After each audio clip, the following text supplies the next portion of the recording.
And joining me now at this crucial moment is a very special guest. Happy to be joined by Ian Bremmer, world's leading global risk analyst, president of the Eurasia Group, and someone who's written extensively on global conflicts. Appreciate your joining us here, Mr. Bremmer. You're joining us 24 hours after we've seen this audacious, scaled-up attack by the Ukrainian military on using drones to target Russian air bases, destroying, according to some accounts, 30% of Russia's strategic bomber fleet, almost unprecedented in recent military history. Give us your sense. What does this mean for this long-running conflict, for Europe, and indeed the world? I'm glad that this is what you're starting with. It is a shocking development, and it's unclear if it's going to reduce or increase the risks around this 3.5-year now war, bloody, expensive, and impacting the world. The last time that I've been this surprised by an attack was when Israel went after Hezbollah, which we all had believed was the most powerful non-state armed forces in the world. And within a matter of days, Israel had destroyed their military capabilities, their infrastructure, their communications, and decapitated their leadership. Shocking. So this is easily as big of a deal. And of course, here, we're not talking about a proxy for Iran. We're talking about one of the world's leading nuclear powers. So it's a major war. Both sides have been fighting it as well as they possibly can for years. And now Ukraine has not just shown that they can hit back across all of Russian territory, they can do serious damage to Russia's military capabilities to fight the war.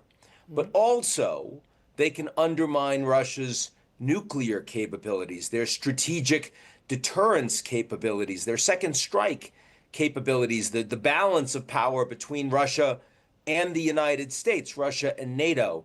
That's a very big deal, and I think it deserves real attention from all of us as to what the implications for this could be.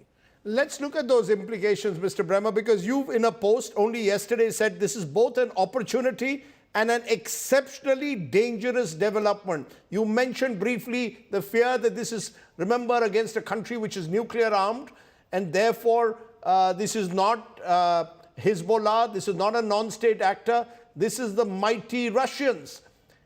When you say exceptionally dangerous, what's your biggest fear now? Well, my biggest fear is that the Russians refuse to accept that they have fewer cards than they thought they have, to use President Trump's terminology, and instead take this as a necessity to escalate against Ukraine. And, you know, they've already been engaged in thousands and thousands of war crimes. They've been targeting civilian infrastructure and people, not just the military. The Ukrainians have been targeting the Russian military. So it's not like they have more to do on that front. I suppose the most serious concern would be if the Russians decided that this was the reason to engage in a tactical nuclear strike. That would be the worst possible near-term scenario. I don't think it's likely, but it is certainly more likely than it was 2 days ago. So, I mean, if it was a 1% likelihood, maybe now it's a 10% likelihood. I mean, there's a real possibility if Putin thinks that his nuclear deterrent has been undermined, and he knows that the Americans aren't interested in getting involved in World War III. He's heard that from Trump repeatedly. Trump is blaming both sides. Then this might be the opportunity for Russia to do precisely that. Now, that's a very dangerous decision. The Chinese would strongly oppose it. The Europeans would take that as necessity to provide much more military support for Ukraine. to seize the frozen Russian assets, to significantly intensify existing sanctions. So there would be real costs and consequences. But look, we have to understand part of the reason this war has gotten much worse over the last 3 years is because the Russians are engaged in criminal activity with impunity and no one is prepared to stop them. Part of the reason that the war has gotten much worse is because the West does not believe that Russian deterrence and threat is credible. So they are willing to continue to provide more and more military capacity to Ukraine, more and more willingness to let the Ukrainians even strike deep inside Russian territory. I mean, some of the strikes that we saw this weekend were at the Russian border with Mongolia. I mean, literally thousands of miles away from the Ukrainian front line, some of these strategic bombers that have been destroyed that Russia has no military capability to replace, by the way. So it is an astonishing show. And by the way, another thing I should mention, these Ukrainian drones, these are built in Ukraine. They cost $300 to $400 a drone. So, I mean, we're talking, if you think of one drone taking out a strategic bomber, that's a 100,000 to 1 return on investment in terms of asymmetrical warfare. So Ukraine can show that with very little money and their own military capability, they can threaten a military superpower. That's a very, very big deal. And of course, this also plays, it's something that India and Pakistan, two countries that have been engaged in military warfare just in the past weeks, need to understand that you don't need to be an economic superpower to be able to pose incredible damage to a much bigger country. It should be telling us that war should be avoided at all costs. But of course, that is not the lesson that most people are taking from this military fight. You know, those are very valuable insights. You've given us the worst case scenario, Russia reacting with a potential nuclear strike. You've also emphasized asymmetrical warfare, which I think is becoming increasingly important. But you've also, in your post at least, mentioned that this is both an opportunity. The irony is this is taking place even as the two sides are in talks in Istanbul. Does this push the world, the two sides further away from talks, the world in a way, further away from peace, and actually heading to a potentially escalating conflict, which may strengthen the case for use of more weaponry on both sides?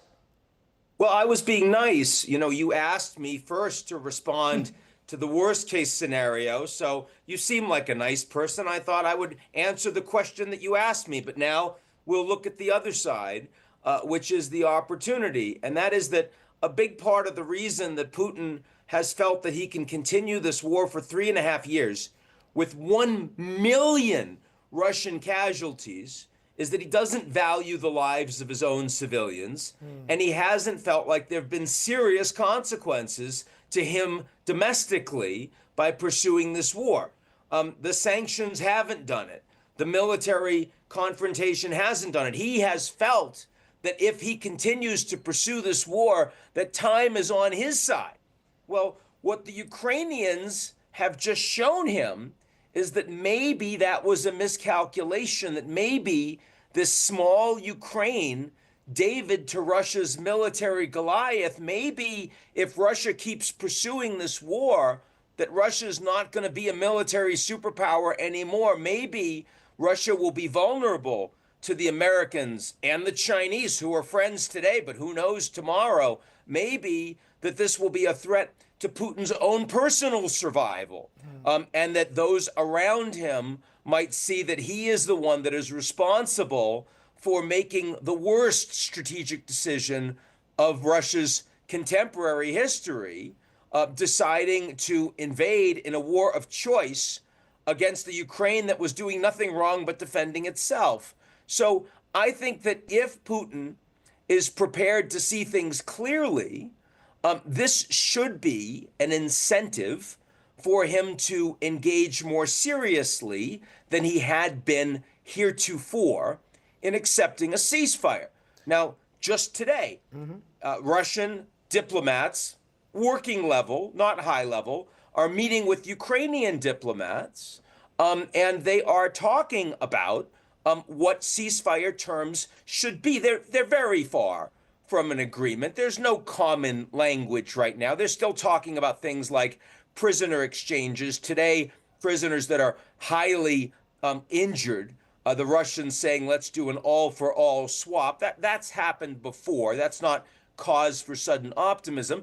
But the fact that the Russians are willing to persist with that discussion, which the Americans, the Europeans, China, India, everyone wants those negotiations to happen, even just 24 hours after Russia's massive strategic defeat at the hands of Ukraine, is a reason to believe that this is an opportunity. Now, the United States would be wise to align more strongly with the European allies to push Russia to the table. Putin sees that Trump has been willing to push Ukraine to the table. You remember that he suspended intelligence and defense aid for more than a week. And that's what got the Ukrainians to accept a ceasefire with no preconditions. It's what got Zelensky and his parliament to approve a critical minerals deal. These are actually positive moves towards peace. But Putin knows that Trump has been unwilling to do that. And as long as that persists, then I suspect that what we saw from Ukraine this weekend will be inadequate to get us to a ceasefire. Where does this therefore leave Trump the peacemaker? I mean, till a few days ago, till a week ago at least, Trump was trumping around that he alone could work out a peace, that he alone had the leverage to work out a peace. Do you believe that this strengthens those peace-making efforts of Donald Trump or exposes the limitations of what many believe is Trump's empty boasts? I think your framing of the question is not quite accurate. I think that Trump has started to get frustrated with Putin about a month and a half ago, started to make some statements that maybe he would need to increase sanctions, that he expected the Russians to come to the table. They haven't been, that he was disappointed with those early Russian attacks on Kiev, I think about a month and a half ago. He was very concerned about more Russian attacks in the last week, that maybe Putin is just stringing him along. So, I mean, you're right. If you had asked me at the beginning of the Trump administration back in January, yes, he said, I am the man that can get this done very quickly. Over the past weeks, you've seen Trump, as you're showing in some of your video there, pivoting to the Middle East. He's getting bored, getting tired of the fact that the Putin engagement is not working, even though Trump called Putin for 90 minutes, has spent time with him talking about how there could be a rapprochement with the United States that would lead to America taking their Russia sanctions away, that the United States would invest in Russia, that together they could exploit critical minerals in the Arctic Circle. They've spoken even about maybe an equity stake in restarting Nord Stream 2, the pipeline. I mean, there've been lots of talk, but Putin has been unwilling to do anything meaningful that would bring him to the table for peace. And so Trump has spent a lot more time and diplomatic effort and political capital in the past few weeks engaging in the Middle East, talking about perhaps a breakthrough deal with the Iranians, talking about wanting to have peace and an end to the war in Gaza, the former perhaps more optimistically than the latter, but less time on Russia, Ukraine. And certainly if Putin continues to respond the way he has, and if Trump is unwilling to spell out exactly what the threats would be against Russia if Putin doesn't accept a ceasefire and is prepared to execute on those, and we've not seen that from Trump so far, then our basic expectation should be that Trump ends his diplomatic engagement on Russia, Ukraine, says the Pope can do it, the Europeans can do it, Erdogan can do it, but he washes his hands of it and walks away. But now that But that in does a way, that Ian, will not lead to a deal in with a way, Russia. Mr. Bremmer, isn't that showing the limitations even of America, whether it's with Gaza, whether it's in Russia, Ukraine? There are certain limits, obviously, to US power. And it's also happening at a time where Trump is suddenly pivoting and, as you said, looking at the Middle East very differently, looking at some of the very forces that till a few years ago America saw as prime enemies. The Syrians, for example, whom they identified at one stage as part of the ISIS network. You're seeing a president who seems to flit from one issue to the other. Do you believe, therefore, that Trump now will be taken more seriously by the various stakeholders? Or do you believe each stakeholder is going to do exactly what he or she sees in their national interest? I think that's that black and white framing that you're offering requires much more nuance.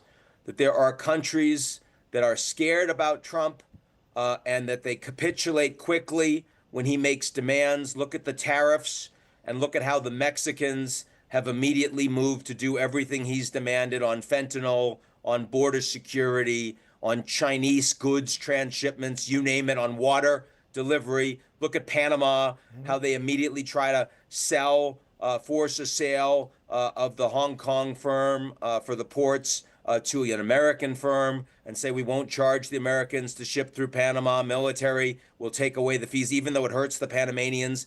Look at how the Iranians are in a much weak diplomatic and geopolitical position, much more willing to accept talks and talk about stopping for a highly enriched uranium stockpiling, all of these things. So I think that weaker countries take Trump much more seriously and are scared of him. More powerful countries, I'll give you another example you didn't mention. Trump puts major tariffs on China. China puts tariffs back on the United States. Trump says, we're going to hurt you. China says, I don't need a phone call with you. We can take the pain more than you can. And Trump is the one that blinks. And when it comes to Russia, so far, Trump has been completely unwilling to put tough sanctions on Russia, consequences. Russia has been unwilling to blink.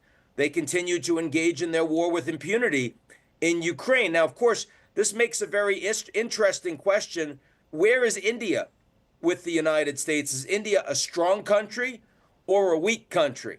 You know, when Trump says, I want to work with you, you're part of the Quad, I like you, but then he says, I'm going to hurt Apple if they decide to move their iPhone production from China to India. I'm going to tariff them.